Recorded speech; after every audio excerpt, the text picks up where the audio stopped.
welcome to Broadband Action, a podcast presented by the Community Broadband Action Network. I'm Curtis Dean with CBAN. And today we're headed to the island. Yeah, that's right. Think of it, lush palm trees, beautiful white sands. Okay, it's not that kind of island, but it is a beautiful island.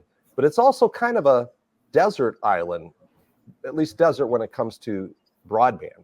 We're in Beaver Island, Michigan, and we're really excited to be talking about the broadband, or lack thereof, on this little island in the middle of the Lake Michigan. And we're on here with my co-host, John Willow. Good morning, John. Good morning. And our guests today are two people who've been rolling the rock up the hill of trying to get fiber built in and on Beaver Island. So I'd like to introduce Dick Mulvhill and Kevin Boyle. Gentlemen, thank you for coming on and joining us here on Broadband Action. Glad to be here. Thanks for having us.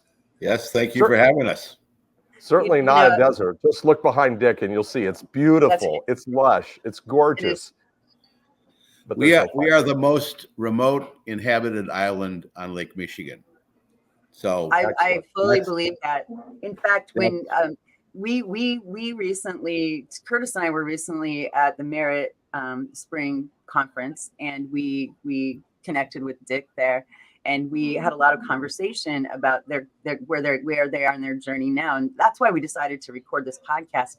But what we also touched base on or recalled is that Beaver Island was the 16th CBAN member, and they've been members for 5 years. That's how long we've been talking about this problem with them. And we've gone through so many scenarios, and essentially they are no further forward than they were 5 years ago, even though they've continued to work very hard. And you just identified broadband fatigue. Yeah. Although, to be fair, we have had some progress.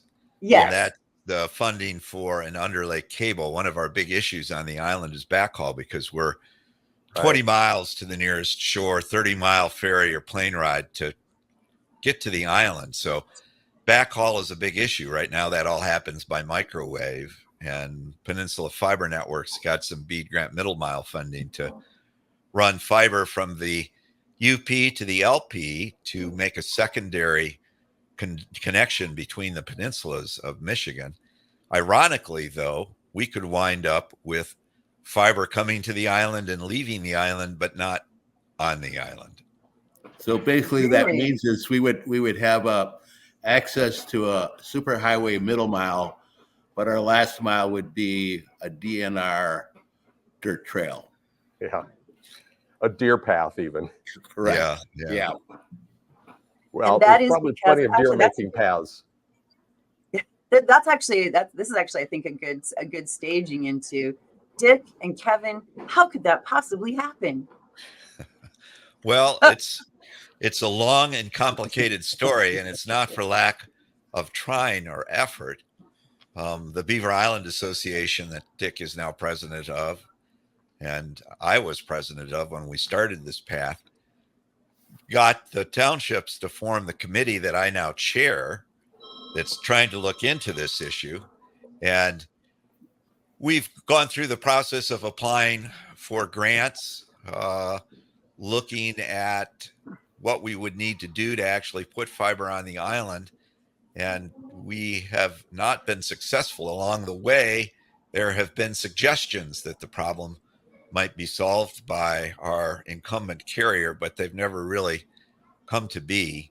And our latest episode, after spending almost a year being told that we would be eligible for BEAD grant funding that would fund fiber to the home on the island without question, we've learned as of the end of last summer that the FCC's enhanced ACAM program is likely going to make us ineligible for BEAD grant funding because of choices made by our incumbent carrier.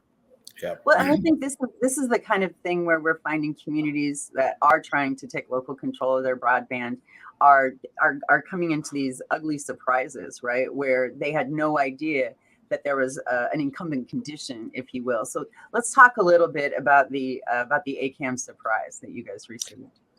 Well, the enhanced ACAM program is a follow-on to other programs that the FCC has administered with essentially the funds that come from your telephone bill.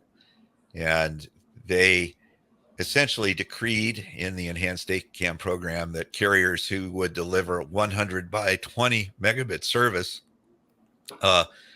would essentially, as a practical matter, because of the way BEAD grant, make those communities or those areas served with that service ineligible for BEAD grant funding. The problem with it is that the FCC allows the carriers to use any technology, and you can deliver 100 by 20 service with DSL, just barely, but you can do it. And we're concerned that that's what will happen to some or many locations on the island, if not all. Now, TDS has told the MyHigh office in Michigan that they plan to use fiber to service Beaver Island. And the MyHigh office is treating that as what they call an enforceable commitment, which results in our ineligibility. The problem is the MyHigh office can't make them build fiber.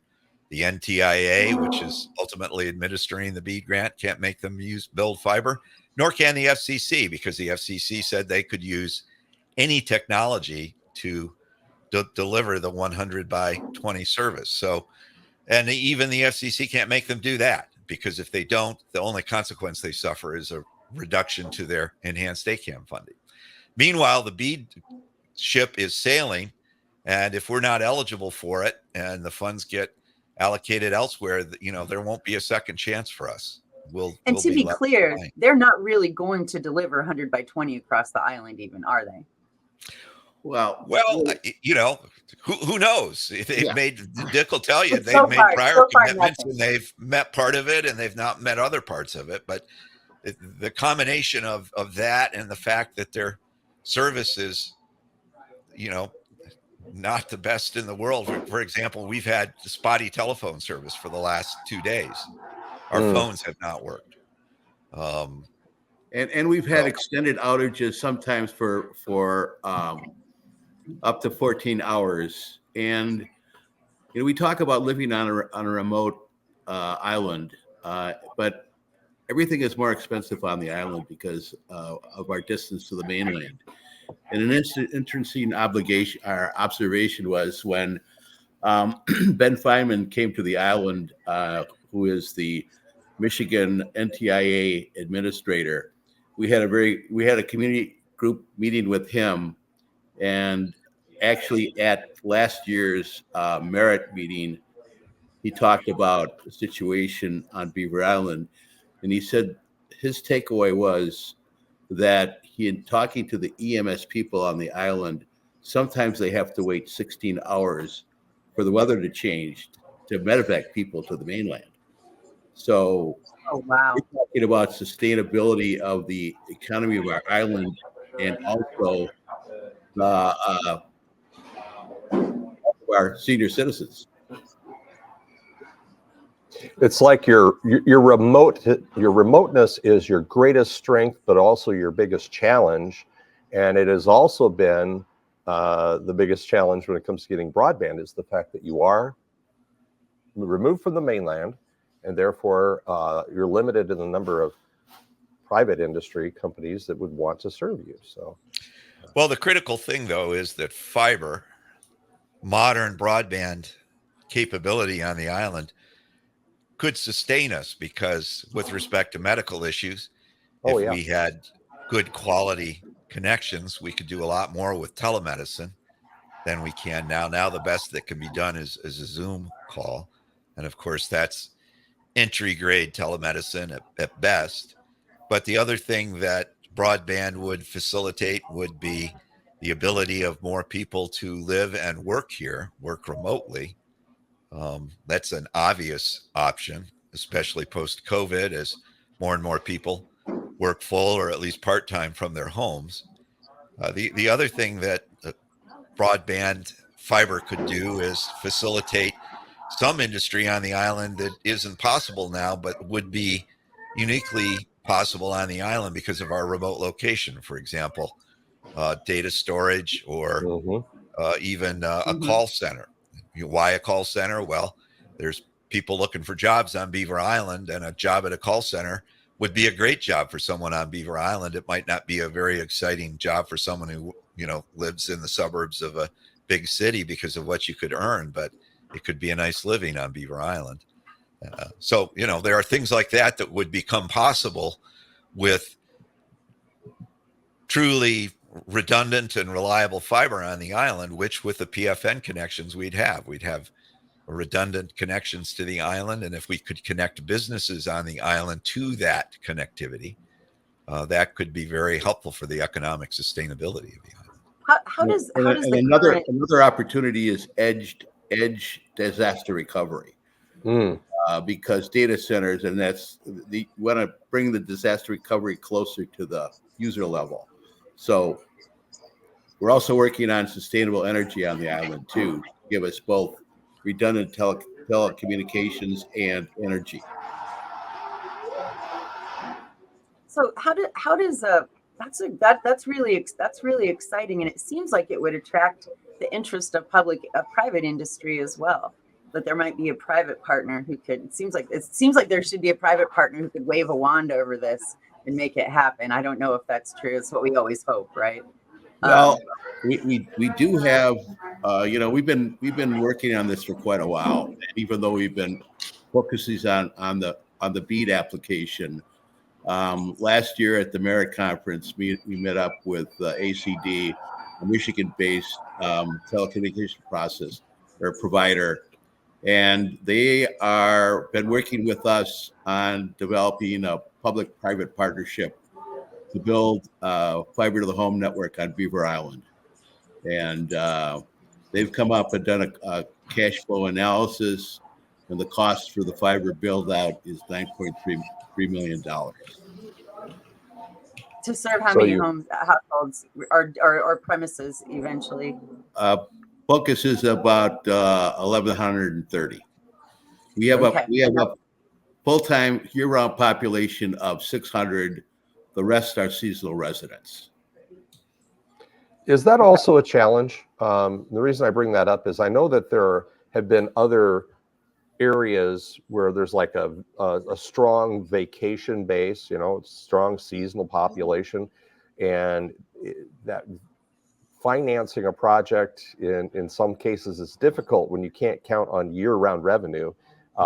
Does that make it more difficult for you guys to, again, get that rock to the top of the hill and over, or is that not as big a factor? Well, certainly the smaller subscriber base does. Increasingly, though, people leave their broadband services on even while they're away so that they can, remotely monitor their homes. Ironically, another reason people have started to do that on the island is that TDS has a shortage, or at least the last 7 years or so, they seem to have a shortage of ports that they could use to provide service. So people will turn their service off for the winter, come back and find out that they can't even turn their telephone on because TDS tells them there are no available ports. Which I'm not sure how they can get away with as a carrier of last resort on the telephone side, but they've been getting away with it for 30 years. Yeah. So that's the reality that we live with. Well, what's the solution then? What it sounds like, when we were talking 5 years ago, one of the concerns, which sounds like it's not as big a concern now, is that with almost half the population of the island being seasonal, at that time there was a reluctance on the part of the seasonal residents to participate fully in the process and in the carrying the expense. Like I said, it sounds like it's not as much of a problem now, but one thing that has happened over time, I think we have been effective in communicating to people the importance of broadband, whether that translates into a willingness to pay for it as a community when there's a belief that, private industry might show up someday and do it. What's happened is over the course of these 5 years or more that we've been working on this, people have begun to learn that really just is not going to happen. And that if, we're going to maintain the island as a vacation spot for those people who are seasonal and come here and enjoy it in the summertime, if there are no people here to run the restaurants and provide the services and make this a hospitable place to be in the summertime, not only will those people not be able to come here and enjoy it, the value of their property on the island will rapidly decline. So I think there's an increasing understanding of that very basic economic reality. The trick now is going to be able to translate that into the people who actually get to vote and decide whether or not the community should fund something like this, that's the case for the island economy as well, because that's a different set of people. Of course, our summer visitors don't vote here. So, right.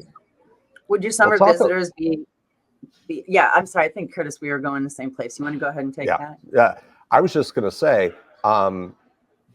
so what, if you're going to, what will you be going to the voters to ask? And then by voters, we mean the people that are probably full-time residents year round, most likely. Yeah, it's basically people who are here full-time year round or more than 6 months and, go winter someplace else. But, the question of what we ask, we're still trying to work out. It's going to depend on whether or not we can, what level of low interest financing will be available to the townships. Ironically, some of those opportunities may not be available again because of efforts to deduplicate funding, even though, a loan isn't funding, it's just a low interest loan. So there's a subsidy there, I suppose, as to the interest rates, but it's our government loaning money that we gave our government back to us. So, I don't find that argument very compelling.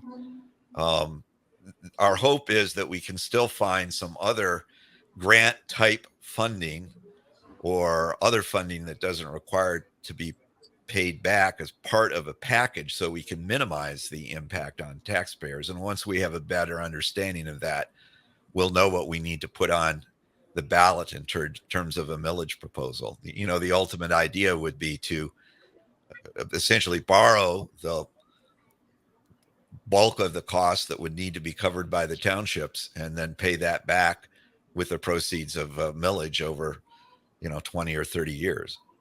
Let's talk about a millage just for a real quick second, because not every state has that.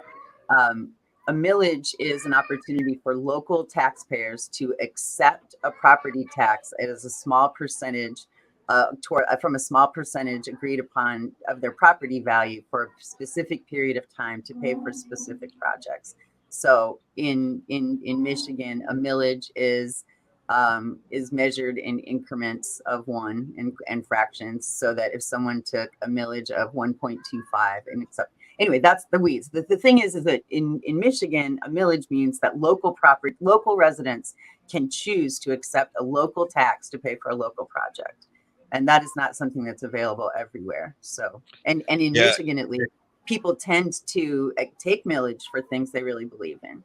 Yeah. Right. For example, we have a millage that supports our school. We have a separate millage for special education programs in our school. We have a millage to support our emergency services authority and our municipal airport. One interesting thing about Michigan, though, is that you can't do like a special tax district. You can't have people choose to opt into something like that. So either the community has to do it as a whole and everyone does it, or no one does it. You can't have people who say, well, I want to participate in the municipal trash pickup or the municipal broadband services, or I want to get water from the city instead of from a well, choose to be taxed, and people who don't want to do it, not do it. That's not an option. That sort of special tax district is not an option. But a special tax district anyway, like a TIF, is still a group of people consolidated into a single interest for a single purpose. So in cases of things like municipal water, municipal broadband, having a special interest group only be responsible for paying for it would never have the critical mass. Like it kind of has to be community wide, right? For big community serving projects like that.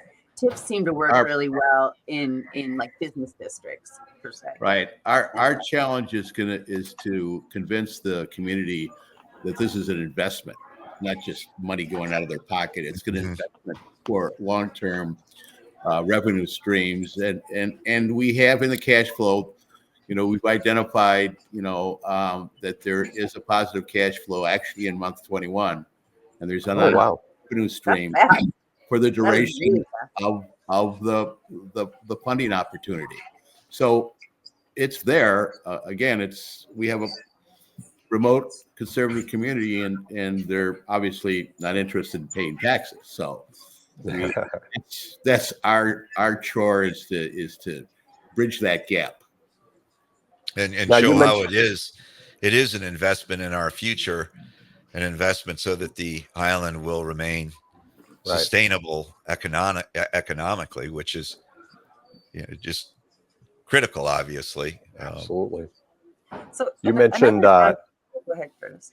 I was just saying, you mentioned ACD.net as one of the potential partners on a public-private partnership. Shout out to them; they're CBAN members as well. What kind of model would that be? Would they own the network, operate it, be the provider? Would they just operate it? How would that? What's that? Well, ownership. They're open to multiple solutions. We're going forward with a township-owned network. Okay. Where ACD would design, build and manage the network for the community. And basically, we're also been working with Linden Township, who is first municipal. I was just going to bring them up. Yep. Network in Michigan. ACD is their service provider, and so we're working with them on just understanding. They had a 70% positive vote when they went on the community. So we're picking, the brain, Gary Munson's brain, to see how we can replicate that. So a little background on ACD presents an interesting opportunity for us, and something that we're going to have. That's another thing we're going to need to explain to the community, because if you go to the community and say we're going to have a community-owned system, the immediate reaction is, well, what does the community know about running a broadband system, and how are we going to do that? Right. And of course, the answer is we aren't. We're going to hire experts to run it for us, and if they don't do a good job, we'll be able to fire them and hire someone who will come in and do a good job. And candidly, that's really our issue with TDS. If TDS knew that their continued ability to generate revenue from the island was dependent upon, their contracts being renewed, I think we'd have a lot different level of service than we have from them right now. And in our main focus was to find a trusted partner. And we feel that ACD, they're straight up about it. They're a for-profit entity, and they know that they're not going to get their return on investment that they normally have, but they're willing to work with us. So there's still a return to be had. It just isn't as big as it might be. Right. Place else, which is really the trick to any business on Beaver Island. You can you can make a good business here. The returns just aren't going to be the same. It's sort of like what they say down in Traverse City, where there's the fee for living by the bay. Well, we have a fee for living on the island and the glory of the place that we live. And most of us here understand that. But that doesn't mean we have to have nothing. Right. That's right. Now, let's just go back real quick for people who are not from Michigan and who aren't who don't have as clear an understanding of the landscape. Linden Township is another community in Michigan that only had a potential for 1,015 doors. That was it. That's not very interesting to most commercial providers. And when they had it priced out, it was a $7 million project. So when they went to their citizens and said, we need $7 million from 1,000 people, that wasn't really the easiest to sell. But I thought it was pretty interesting. Gary Muntz, who's the township supervisor, who's the main contact for the broadband concern, he said that they were able to demonstrate to the residents that their property values would increase on average about 17%, so that while they were putting $6,000 in each household over 20 years, that's what that millage of 1.25 was for them, to get to the total of $7 million, it would increase their property values by at least $26,000. But he said, interestingly, that's not what sold it. What sold it was the low risk of having a private operator and the importance of the project overall. And ACDNet is a really interesting case because they weren't the original provider in Linden Township. That's the beauty of that control in this model. Their first provider did not meet their needs. So after their contract was up, the township, Linden Township, was able to go to a new provider to operate their network because they owned it. So they weren't stuck with a bad provider. Yep. And that's exactly the spot we would like to be in. I also think that it's a bit of a misnomer to say that a community couldn't run its own system. Running a fiber-based broadband network is not that technically complicated. It's less technically complicated than running a sewer system. I was saying water utilities. Our township runs our own sewer. The St. James Township runs its own sewer system. You know, there were some problems with that when it got started, but they've been worked out. And of course, there are plenty of communities that run their own utilities, including a number that run their own broadband system. So if it came to it and we had to do it ourselves, we could. But, you know, Dick and I really don't want to get up at 2 a.m. in the morning when someone says, you know, my internet isn't working. So we should much rather have. Well, they'll call you anyway if they think that if they think of you two as the. Sorry, I was going to say if this happens and you two are seen as the godfathers of this project, they're still going to stop you in the grocery store and ask you questions, whether you're the operator or not. Well, that's true on Beaver Island, no matter what, right, Dick? Everyone wants to know everybody else. Yeah. Why have you got your car parked that way? Interesting on Beaver Island, our initial telephone company was started by a resident in his own backyard. And also our original energy, you know, by the same individual. So, you know, our original internet service was started on the island by our school. Because so TDS at the time wouldn't provide it. So we are self-dependent, you know, so because we know you have to be. Actually for 30 years we've been unrepresented and unserved. So we have to do things on our own and we're prepared to do it, and we ain't backing down. That's what we love about you, and that's why, you know, when we got to see you at the Merit conference, and Dick, you were right in there duking it out with policymakers, saying you guys are screwing this up because you're the way the rules are written, we're getting blocked out of funding that we need by an incumbent that maybe is not acting always in good faith. And I like that fighting spirit. You're exactly right. And it's like almost any rural community in America, whether you're separated from a population area by a 2-lane road or a bunch of water, you still have to have that self-reliance to do your own thing. And, you know, it's great to see that, at least on Beaver Island, you guys are grabbing the bull by the horns. You know, I think a fundamental point here, and you raise it, Curtis, is that the way broadband has been funded in smaller communities around the country just hasn't worked. And it's because there is no competition. With competition, there's an incentive to provide good service, you know, and that model works reasonably well in larger communities, but it hasn't worked. And it's failed now, both with a telephone and broadband service for 30, 40 years. And for whatever reason, I think we all know the reason, it's called lobbying. Government has not been willing to change that. They're continually investing money in private companies whose incentive is to make money, not necessarily serve the communities in which they're operating. As the primary goal. If that same funding was provided to the communities and the communities were allowed to make those decisions, I think you can be pretty sure that you'd have better results, because if you didn't, the community leaders would not have a job when election time rolled around. Unfortunately, there's no election for TDS We don't have any Yeah. choice in that service provider, and we're continually thwarted in trying to create a choice by the people who we pay tax dollars to, which you might tell from the tone of my voice is a little bit more than just slightly frustrating to us. And interesting enough, our argument for being unrepresented and unserved for 30 years is articulated in Doug Dawson's article today entitled Balkanized Approach to Federal Funding Program. Read it because that's our story. Yeah, and always read anything that Doug Dawson writes. It's our general piece of advice that we Right. have here at CBAN, because he's a good friend and one of the most brilliant thinkers in this space.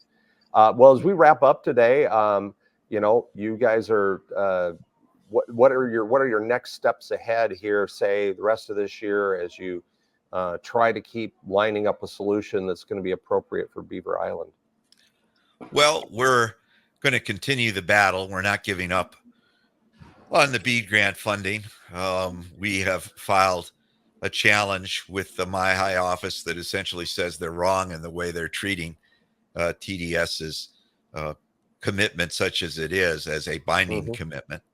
And we're going to begin work on educating the community about the importance of broadband and what our options are going to be. We think it's going to be pretty soon, pretty clear what the end story is on BEAD. And Dick and I both think that, although we're not stopping the fight, we're trying to be realistic about which path we're going to have to go. And we're preparing for the path of having to do it ourselves.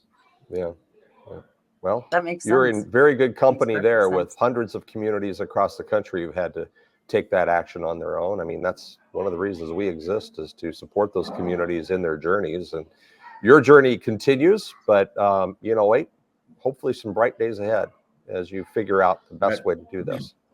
Hey, we really want to thank our guests today from Beaver Island, Michigan, Dick Mulvhill and Kevin Boyle. We've been talking about their broadband desert island in the middle of Lake Michigan, and the process they're going through to try to remove the desert part from that designation. I want to thank you two for being on. John, thanks again. My co-host and co-founder of CBAN. I'm Curtis Dean, and thank you all for joining us on this edition of Broadband Action.